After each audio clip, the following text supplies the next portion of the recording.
వచ్చి ఇప్పుడు చెవిరెడ్డి అన్న కలిసిన తర్వాత, ఇప్పుడు అన్నింటి దగ్గర ఉన్న తర్వాత అంతా కూడా లైవ్ చూశారు. ఏ విధంగా దాడులు చేసింది, ఏ విధంగా పెట్రోల్ బాంబులు వేసింది. ఇటువంటి పోలీసులు కళ్ళు అప్పగించి చూస్తా ఉన్నారు. పోలీసులు ప్రేక్షక పాత్ర పోషిస్తా ఉన్నారు. నేను కారులో కూడా చెప్పా, ఈ విధంగా కుట్ర జరుగుతా ఉందంట అని అధికారులు కూడా ఫోన్లో చెప్పా. అయినా సరే పోలీసులు ఏమాత్రం కూడా వాళ్ళ లోకేష్ చెప్పిన ఒకసారి చూడండి. పోలీసులు ఏ విధంగా ప్రేక్షక పాత్ర సార్ అట్లా ఉన్నాను సార్. ఒక సెకండ్ ఒకసారి చూడండి. ఇంతమంది ప్రేక్షక పాత్ర మళ్ళీ ప్లే చేయాలి సార్. చూడండి.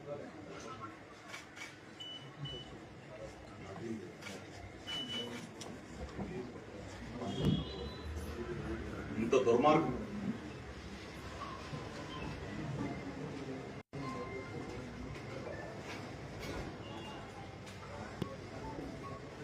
ఏం మాట్లాడారు? నా కల్తీ లడ్డు గురించి సిబిఐ ఇచ్చిన రిపోర్ట్ గురించి మాట్లాడారు.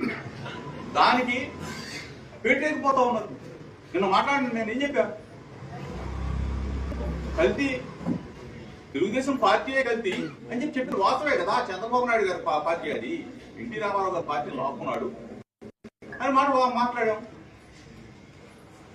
లోకేష్ ఒళ్ళు తగ్గింది, పువ్వు తగ్గింది, కానీ బుర్ర పోయింది, ఇచ్చిపోయి తప్పే ఉంది.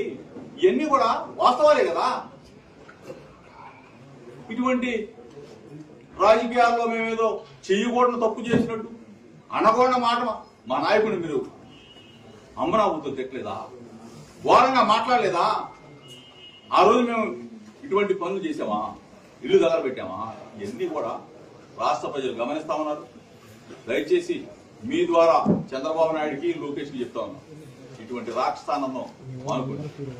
ఇటువంటి దుర్మార్గపు క్రీడకి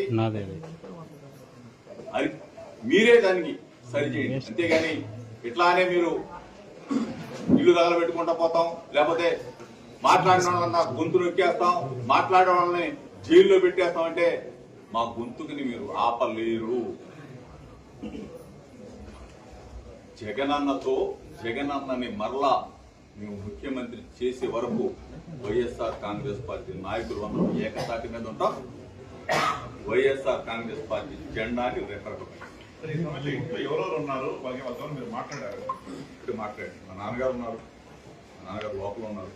అన్ని తగలబెట్టిన దృశ్యాలు కూడా మీరు చూశారు కదా. పెట్రోల్ బాంబులు ఏ విధంగా వేసింది. పోలీసులు ప్రేక్షక పాత్ర చూశారు సార్. నేను ఒక కాపు నాయకుడు, మాజీ మంత్రి పైన దాడి జరిగింది. ఈ రోజు బలహీన వర్గాల నాయకుడు ఇంటిని ధ్వంసం చేశారంటే ఈ రాష్ట్రంలో ఏం జరుగుతుందండి? వాళ్ళకి చంద్రబాబు నాయుడు కానీ, చంద్రబాబు నాయుడు కొడుకు కానీ వాడు చెప్పింది వేదం అని చెప్పేసి మేము డబ్బా కొట్టాల. అరే బాబు, జగనన్న 17 మెడికల్ కళాశాలలు తెచ్చాడు, మీరు ప్రైవేట్కి దారాదత్తం చేస్తా ఉన్నారు, చంద్రబాబు నాయుడు చేసేది కరెక్ట్, లోకేష్ చేసేది కరెక్ట్ అని చెప్పేసి మేము కూడా డబ్బా కొట్టాలా. కొడితే మా మీద దాడులు జరగవు. ఇది తప్పురా బాబు. ప్రజా ఆరోగ్యాన్ని ప్రైవేట్ పరం చేయొద్దు, ప్రజల్ని తాకట్టు పెట్టొద్దు. ప్రజల ఆరోగ్యాన్ని పరిరక్షించవలసిన బాధ్యత మనది, ప్రభుత్వానికి. రాజశేఖర రెడ్డి గారు ఆ మహనీయుడు, దేవుడు, కొన్ని కోట్ల మంది, లక్షల మందికి ఆరోగ్యం భిక్షగా పెట్టాడు, ఆరోగ్యాన్ని పేదలకు ఇచ్చాడు.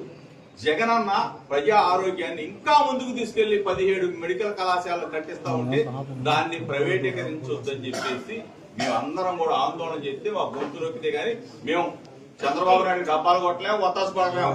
ప్రజల పట్ల, ప్రజా వ్యతిరేక విధానాల పట్ల వ్యతిరేకిస్తున్నాం కాబట్టే మా గొంతు నొక్కుతాం. ఇప్పుడు అక్రమ కేసు పెట్టాడు, అన్నమే పెట్టారు, మా మీద పెట్టారు, జైలు జీవితం అనిపించాం. ఆనందం పొందటమే కదా, రాష్ట్రానందం పొందటమే కదా. అన్ని ఫేక్ ఫేక్ ఫేక్ ఫేక్ ప్రతిదీ. అసలు చంద్రబాబు నాయుడు గారి రాజకీయ జీవితమే ఫేక్. ఎందుకంటే మీకు తెలిసింది